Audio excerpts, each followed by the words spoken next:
Communiqué du ministre de la Santé. Les centres de dépistage de la COVID-19 sont ouverts dans tous nos départements. Sauf pour les voyageurs qui payent leurs tests, le dépistage et le traitement sont entièrement gratuits au Bénin. Vous avez le moindre soupçon, vous ressentez le moindre symptôme, n'hésitez donc pas.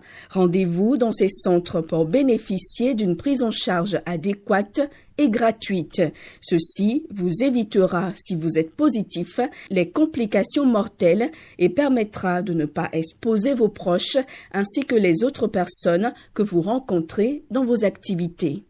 Pour tout savoir sur l'épidémie du coronavirus au Bénin, rendez-vous sur le site web www.gouv.bj/coronavirus.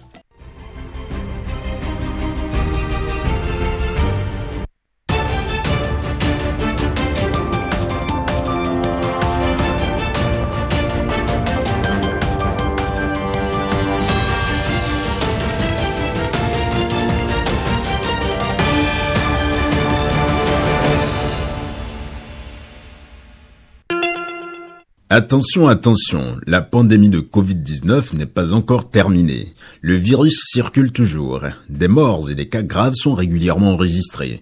Que faire pour ne pas contracter le virus? Il faut respecter les gestes barrières, c'est-à-dire porter systématiquement le masque en tout lieu public et dans toutes les situations à risque. Éviter les regroupements. Observer la distance de sécurité d'1 mètre au moins entre individus. Se laver fréquemment les mains à l'eau et au savon ou les désinfecter avec du gel hydroalcoolique. Nettoyer régulièrement les surfaces ou objets avec lesquels les mains peuvent être en contact, à savoir table, téléphone portable, poignée de porte, volant ou guidon lorsqu'on n'est pas seul à conduire les véhicules ou que les objets sont manipulés par plusieurs utilisateurs. Pour tout savoir sur l'épidémie du coronavirus au Bénin, rendez-vous sur le site web www.gouv.bj/coronavirus. Ceci est un message du gouvernement de la République du Bénin. Une journée de diffusion de la balance des paiements et de la position extérieure globale du Bénin a eu lieu à Cotonou. C'est une initiative de la Direction nationale de la Banque centrale des États de l'Afrique de l'Ouest. L'efficacité énergétique au Bénin préoccupe des jeunes béninois. Ils ont mené des réflexions dans ce sens au cours d'un forum qui a eu lieu ce week-end. Les détails dans ce journal.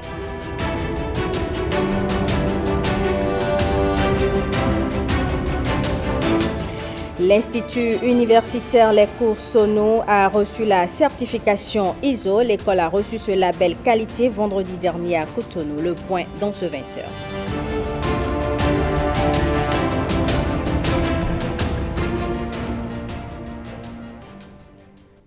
Bonsoir à tous et bienvenue au journal. Hommage à Jean-Pierre Babatunde avant d'être conduit à sa dernière demeure. Ses collègues, parents, amis et membres du gouvernement se sont réunis pour une dernière prière. C'était en présence du président de l'Assemblée nationale, Ghislain Poguet. Le Seigneur soit avec vous. Ils sont tous présents à l'église Jean-Paul II de Kétou pour rendre le dernier hommage à leurs collègues, amis, parents, voisins, leaders politiques, l'honorable Jean-Pierre Babatunde, député élu dans la 22e circonscription électorale sur la liste Union progressiste. Ils sont là, président de l'Assemblée nationale, députés, membres du gouvernement, amis, parents. Dernier hommage rendu dans la tradition catholique romaine. Dernière présence physique devant des visages submergés par l'émotion, dans une église où s'élève l'odeur de l'encens qui embaume la dépouille de l'honorable Jean-Pierre Babatunde.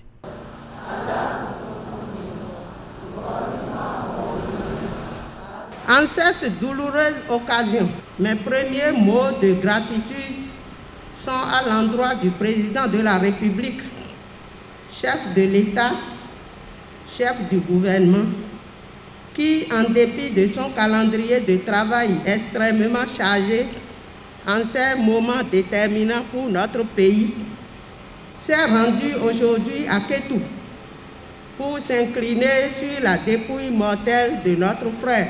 La population de Kétou, lui, en sait gré, va combattants humanistes, les graines que tu as semées germeront.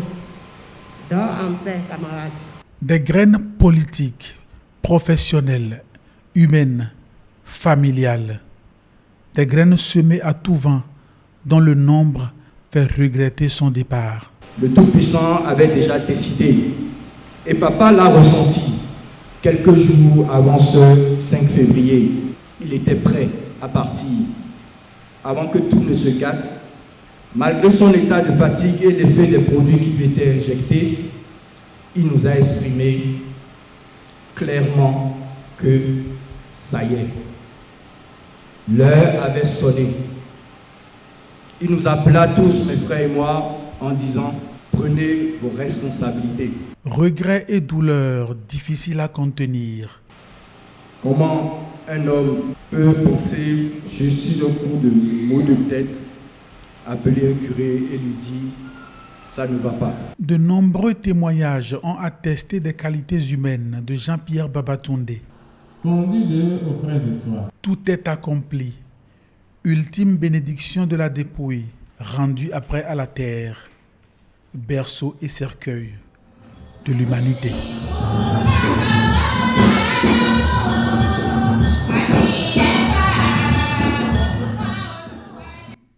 L'initiative 1 million de jeunes engagés derrière Patrice Talon veut contribuer à garantir un environnement de paix.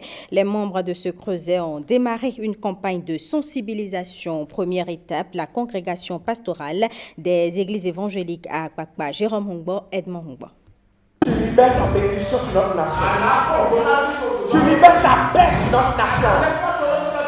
Des pasteurs de la congrégation pastorale des églises évangéliques prient pour la paix en cette période électorale. L'initiative est du creuset 1 million de jeunes engagés derrière Patrice Talon que dirige Jean-Hervé Tianvoedou, membre du bloc républicain. Aujourd'hui, plus que jamais, notre pays, le Bénin, est à la croisée des chemins. Et la congrégation pastorale des églises évangéliques s'est armée de courage et de dextérité pour que le Bénin soit un arbre de paix. Vous, congrégation pastorale, vous avez décidé d'apporter tous les départements, toutes les communes pour faire passer ce message de paix. Heureuse la nation dont l'Éternel est le Dieu. Nous devions savoir que le pays, le Bénin, c'est notre Jérusalem. Nous sommes sur cette terre et nous devions chercher l'évolution de ce pays. La paix vient de notre Seigneur Jésus-Christ. C'est lui le prince de paix. La CPEE, par ma voix, compte sur votre engagement, votre détermination et vous exhorte à œuvrer pour la paix, la cohésion sociale et l'éducation des valeurs citoyennes.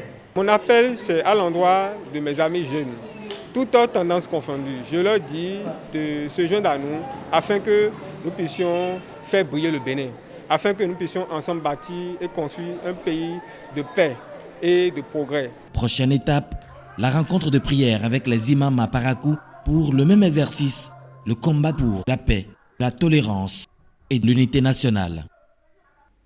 Il est important de préserver la paix et le vivre ensemble, surtout en période électorale. C'est le message que Mariam Chabi Talata Zime est allée porter aux populations de Parakou. Abdullah Fouidressou, Bertin Adimi, compte rendu.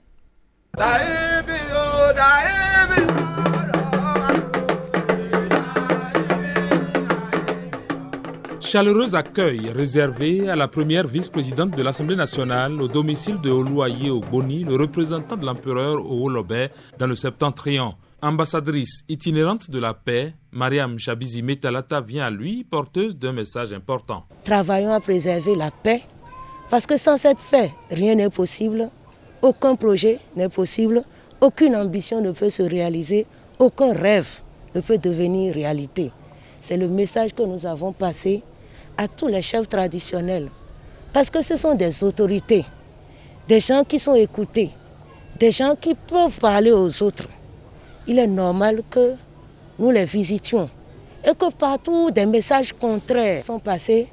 Les nôtres qui portent sur la paix, les nôtres qui portent sur la nécessité de préserver la vie, les nôtres qui portent sur la nécessité d'un vivre ensemble pacifique et harmonieux, les nôtres passent aussi.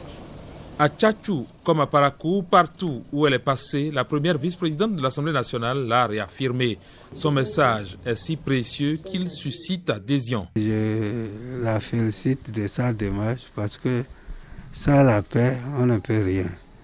Par les mains de nos ancêtres, Dieu va nous aider pour qu'il y ait la paix. La jeunesse, c'est nos enfants. Il ne faut pas qu'ils écoutent les gens qui vont leur donner de faux conseils. Ce qui va mettre du désordre, nous on est en train d'œuvrer pour que ça n'ait pas lieu. Le Tout-Puissant, notre Seigneur, pour qui nous prions tous les jours, il va nous aider pour que ces jeunes-là, ces esprits-là, ça ne leur vienne pas en tête. Et que ceux qui pensent qu'il faut mettre du désordre, Dieu aussi va aussi les calmer pour quand même se ranger. Voilà ce que je souhaite. La paix, et rien que la paix au Bénin, devrait être le souhait de tous en cette période sensible. Je suis ambassadrice de la paix et je suis également concernée par les élections qui s'annoncent. C'est vrai que nous ne sommes pas encore en période électorale, mais les élections se préparent. Dans le cadre donc de cette préparation, il est de bon ton que tous ceux qui, de près ou de loin, sont engagés, travaillent à l'instauration, l'avènement de la paix au cours donc des élections qui s'annoncent. Plus que 20 mots, l'instauration de la paix au Bénin en période électorale est un comportement à promouvoir. Conviction, c'est le titre du livre qu'a fait paraître hier dimanche Célestine Zanou, candidate à la présidentielle de 2016. Il s'agit du fruit de ses réflexions sur la gestion de la cité ainsi que nous le rapportent Nicanor Kovi et Daniel Ada. Tout le gratin politique béninois ou presque présent à ce lancement. Tous, apprentis gestionnaires, serviteurs de jadis et naguère et maîtres d'aujourd'hui venus découvrir un livre événement, un traité sur la République. Conviction a une trame très simple. Démocratie, République, Nation. Et pour l'auteur qui a voulu une harmonie entre ces trois concepts, il est question de ne jamais compromettre la République pour ne pas mettre en péril l'idéal national. Il est question de ne jamais endommager la démocratie pour ne pas mettre à mal la République et mettre à mal l'idéal national. L'équilibre est nécessaire pour tout dirigeant qui veut la tranquillité et la paix dans son pays. 524 pages, c'est le plaisir qu'a dû souffrir l'auteur pour accoucher de cette œuvre inclassable, oscillant entre réflexion d'initié et narration d'un vécu dans les plus hautes sphères de l'État. Un vécu qui légitime sa démarche, selon Célestine Zanou. Pour le parcours que j'ai fait et le savoir que je détiens, on rend ce qu'on a à donner à son pays pour que le progrès devienne réalité. 28, c'est bon. Fondement du Bénin. C'est mon anniversaire. Et pourquoi pas, je m'offre ce cadeau, conviction, et j'invite les hommes politiques à travailler pour ce pays avec conviction. En 3 parties, elle interroge ses propres convictions sur la gestion de la cité. Le résultat, un curieux ouvrage qui écrit le passé au présent en questionnant le futur. De la conférence nationale à ses espérances, en passant par la réforme du système partisan, c'est une fenêtre qui s'ouvre sur le Bénin vu par Célestine Zanou, qui a déclenché de grandes espérances quant à sa lecture. Conviction est une lueur d'espérance. Il ne suffira pas seulement de lire Conviction, mais de l'intégrer. Alors que je félicite encore son auteur, je lui souhaite, au-delà de cette publication, un engagement actualisé à nous enseigner les convictions, à nous communiquer les valeurs, à nous indiquer la grammaire et la syntaxe des affaires publiques. À la manière des anciens Grecs ou des Loudmets qui ont bien vécu, Célestine Zanou livre ici son point de vue sur la nation qui doit être, selon elle, au début et à la fin de tout. Et à l'auteur, ancienne directrice de cabinet de Mathieu Kérékou, ancienne candidate à la Marina, de dire de ce livre: C'est ma hantise et telle est ma conviction. Dans le reste de l'actualité, la Direction nationale de la Banque centrale des États de l'Afrique de l'Ouest a initié jeudi dernier par visioconférence la journée de diffusion de la balance des paiements et de la position extérieure globale du Bénin au titre de l'année 2019. Des représentants de l'administration publique, des organisations internationales, du secteur privé, des banques, des journalistes ont participé aux échanges. Blaise Adampo. C'est un rapport qui analyse les résultats de la balance des paiements et de la position extérieure globale du Bénin à fin décembre 2019. La journée annuelle de diffusion des comptes extérieurs permet à la Banque centrale de partager avec les acteurs économiques l'analyse des évolutions économiques et financières récentes et les perspectives du pays en termes de compétitivité. La présentation des comptes extérieurs nous offre donc l'opportunité d'apprécier ensemble les efforts déployés et les effets des décisions des acteurs économiques sur les performances macroéconomiques de notre pays, précisément sa compétitivité externe.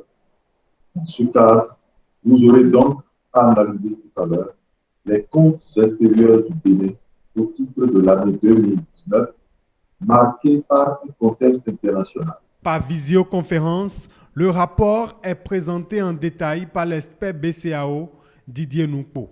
On y retient que les échanges extérieurs du Bénin se sont déroulés dans un contexte international marqué par des conflits commerciaux. Il faut noter que l'année 2019 a été une année marquée par des incertitudes.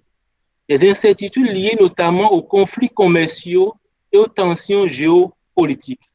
Les conflits commerciaux, il faut retenir les tensions commerciales entre les États-Unis et la Chine qui a fortement impacté les transactions au plan international. Au plan interne, la dynamique économique s'est traduite par la réalisation d'un taux de croissance économique estimé à 6,9% contre 6,7% en 2018. Cette évolution se justifie par les performances des filières d'exportation et la mise en œuvre satisfaisante du programme d'action du gouvernement. Au plan national, il faut noter que la production cotonnière a continué de se consolider. Donc, pour la campagne 2019-2020, nous avons noté une progression de la production de 5,5%. Également, les investissements du gouvernement ont été réalisés à un rythme très soutenu. On a noté une forte progression dans les investissements inscrits au titre du PAG. Les réformes continuent d'être menées au niveau de la douane et de la Direction générale des impôts. Globalement, l'économie du Bénin a montré une forte résistance. Nous pouvons retenir essentiellement que le solde global de la balance des paiements du Bénin affiche un excédent de 45,6 milliards en 2019, un excédent qui est quand même tout de même inférieur à celui de 497,9 milliards que nous avions enregistré en 2018. C'est une évolution qui, comme nous l'avons indiqué tout à l'heure, traduit une couverture intégrale du déficit des transactions courantes et de l'excédent du compte de capital et les entrées nettes de flux financiers enregistrés en termes d'investissement de portefeuille et d'investissement direct. Au terme de l'analyse des résultats de la balance des paiements de l'année 2019, des recommandations ont été faites. Il faut poursuivre l'amélioration du climat des affaires et continuer de privilégier le partenariat public-privé en veillant à la maîtrise des risques y afférents. Il faut consolider la mobilisation des ressources intérieures en lien avec les réformes au niveau des régies financières. Il faut préserver la soutenabilité de la dette publique grâce effectivement à une diversification des stratégies d'endettement. Et de ce point de vue, le Bénin a vraiment pris le lead, disons, dans la sous-région sur cette stratégie d'endettement qui est, de notre point de vue, une très bonne stratégie, puisqu'elle a permis au pays de reprofiler entièrement quasiment, ou en tout cas dans un processus de reprofilage de sa dette extérieure. La Banque centrale des États de l'Afrique de l'Ouest souhaite que le Bénin poursuive les efforts visant la transformation structurelle de l'économie, comme retenu dans le programme d'action du gouvernement. Sachez, mesdames et messieurs, que le Pakistan étend ses actions humanitaires. Le pays a fait don de riz au Bénin et au Niger. Les autorités du Pakistan étaient au port autonome de Cotonou pour expliquer les raisons de ce geste. Jean-Claude James, Louis Koudouba. D'une longueur de 171 mètres, Pakistan Navy Ship Nasr a parcouru 17 000 km pour accoster au Bénin. À son bord, environ 400 marins, mais aussi du riz destiné au Bénin, mais surtout au Niger qui a sollicité le Pakistan à cause des inondations de 2020 auxquelles le pays avait fait face. Et cette soirée n'était pas une occasion de remise du don, mais plutôt de célébration de la coopération entre les trois pays. Ce navire a également été déployé dans ce cadre précis, donc en vue d'entreprendre une mission. Et cette mission consiste donc à apporter donc une assistance humanitaire en faveur des peuples du Bénin et en faveur des peuples de la République du Niger.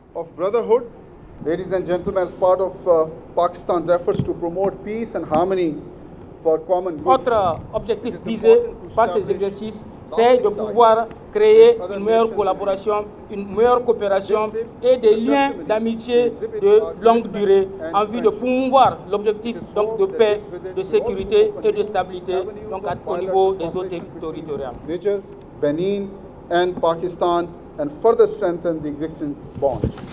Le gouvernement du Pakistan a décidé délibérément d'utiliser le navire Nasr, un navire de la marine pakistanaise, pour acheminer ces dons. Cela symbolise l'amour, la fraternité et l'amitié que le peuple et le gouvernement de la République islamique du Pakistan témoignent à l'endroit du peuple et du gouvernement de la République du Niger et à celui du peuple et du gouvernement de la République du Bénin. Ceci est un geste qui marque notre orientation, l'orientation de la politique étrangère du Pakistan.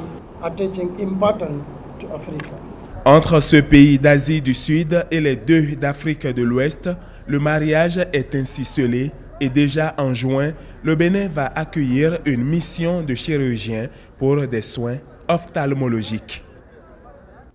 Forum des jeunes acteurs du secteur de l'énergie. Les échanges ont eu lieu ce week-end à Cotonou. Au menu, l'efficacité énergétique au Bénin. Le point de Robert Copin-Edor. Échange entre jeunes acteurs du secteur de l'énergie. Ce forum a permis aux participants d'aborder les problématiques qui sont d'actualité dans le secteur de l'énergie au Bénin. Un accent particulier est mis sur l'augmentation des énergies renouvelables, l'efficacité énergétique et le rôle central des jeunes dans la transition énergétique. Le Forum national des jeunes acteurs du secteur de l'énergie a permis d'atteindre les 3 objectifs spécifiques dans l'éducation des jeunes, sur la portée et l'importance de l'ODD7 pour le développement national, de connecter les jeunes acteurs du secteur de l'énergie au réseau, aux opportunités académiques et de carrière dans le secteur de l'énergie, et qui va donc se poursuivre avec les séances B2B, et enfin d'inciter les jeunes à participer activement à la réalisation de l'ODD7 pendant la décennie nation. Cette initiative est soutenue par le ministère en charge de l'énergie. Dans ce cadre, le renforcement des capacités des acteurs des sous-secteurs des énergies renouvelables et de l'efficacité énergétique est une exigence pour une meilleure gestion des activités de ces sous-secteurs. Nous ne devons donc pas oublier, à chaque fois que c'est nécessaire, de donner au développement des compétences toute la place qui lui revient afin qu'il soit au cœur de nos différents projets de développement. Le ministère de l'Énergie ne ménagera aucun effort pour accompagner les différentes initiatives allant dans le sens de la formation des acteurs du secteur de l'énergie et de la promotion de l'emploi des jeunes dans le secteur. Ce forum a aussi mis en exergue la promotion de l'emploi en relation avec les sous-secteurs des énergies renouvelables. À travers cette rencontre, le groupe Bénin Énergie entend jouer sa partition pour le développement du secteur énergétique au Bénin. Je vous l'annonçais dans les titres. L'Institut universitaire Les Cotonou est certifié ISO. Le label de qualité a été remis vendredi dernier en présence de plusieurs personnalités et enseignants. Rebecca Kendiaoundé, Bernal Djogbe. Désormais certifié ISO 21001, version 2018. Norme de qualité qui hisse les Cotonou dans le cercle fermé des universités privées les plus cotées en Afrique subsaharienne. Elle devient par la même occasion la toute première université ainsi certifiée à cette norme au Bénin. Créé en 2007 par un enseignant passionné et nourri de grandes ambitions, l'Institut universitaire Lékou Sonou surclasse désormais tous ses rivaux et sème la graine qualité sur le terreau de l'offre éducative au Bénin. Cette certification ISO 21001 version 2018 est le couronnement de long processus d'évaluation de l'ingénierie éducative Sonou. Un audit dirigé par le cabinet international Touvnor basé au Maroc. C'est un honneur, certes, mais il a été le concours et la fédération de plusieurs tendances de résistance et de contradiction, de sacrifice et d'acharnement, de dur labeur, et ceci jour et nuit pendant plus de 15 mois. Pendant plus de 15 mois, Fabrice Sonou et son équipe ont bataillé pour l'obtention de ce sésame. Une bataille qui a pris en compte plusieurs paramètres du système de management des organismes d'éducation et de formation, dont entre autres l'orientation des apprenants, la responsabilité sociétale, l'accessibilité et la conduite éthique dans l'éducation. Ça vous dit combien le chemin a été difficile et parsemé d'embûches. Mais le résultat est là, présenté aujourd'hui à vous, à toute la nation béninoise et au monde entier. C'est à l'issue d'un audit de certification conduit dans le respect absolu des principes d'audit pour arriver à une conclusion qui recommande les cours Sonou à la certification dans le domaine suivant: services éducatifs fournis en licence et master sur le site de Kabouma, Cotonou, République du Bénin. Nous y sommes parvenus grâce à notre leadership qui nous distingue et fait montre de notre dynamisme et de notre volonté de faire autrement les choses, de fournir un service éducatif de qualité à nos apprenants qui sont nos premiers partenaires dans le domaine. La fourniture du service éducatif de qualité dans l'enseignement supérieur, le gouvernement du président Patrice Talon en a fait un axe prioritaire. C'est donc à juste titre que le ministère de l'Enseignement supérieur et de la Recherche scientifique salue ce label de qualité décroché par l'Institut universitaire Sonou. J'aimerais préciser que les cours Sonou sont proactifs. Proactifs dans la mesure où le gouvernement du président Patrice Talon veut mettre en place une agence béninoise de l'assurance qualité. Et cette assurance qualité n'est pas seulement pour les privés, mais aussi pour le public. C'est dire tout simplement que les cours Sonou ont une longueur d'avance par rapport aux établissements, aussi bien privés que publics, dans ce domaine. Sans détour, Fabrice Sonou affiche une ambition irrésistible. Au-delà de cette certification, il compte faire de son institut universitaire un pôle d'excellence de la formation de qualité dans le secteur de l'enseignement supérieur au Bénin à l'horizon 2025. Béninoises, Béninois, la Covid-19 tue lorsque les cas positifs ne sont pas diagnostiqués à temps. Pour éviter d'en être victime, le dépistage précoce est la solution. Il est indispensable d'aller en consultation dès l'apparition du moindre symptôme. Pour rappel, les signes courants qui font penser à la Covid-19 peuvent être la fièvre, la perte du goût ou de l'odorat, l'éternuement, l'écoulement nasal, la toux, l'irritation de la gorge, les difficultés respiratoires, etc. Dès l'apparition de l'un quelconque de ces signes ou de plusieurs à la fois, rendez-vous immédiatement dans l'un des centres de dépistage ouverts sur toute l'étendue du territoire national ou dans un centre de santé ou appelez le numéro vert 136. Pour tout savoir sur l'épidémie du coronavirus au Bénin, rendez-vous sur le site web www.gouv.bj/coronavirus. Ceci est un message du gouvernement de la République du Bénin.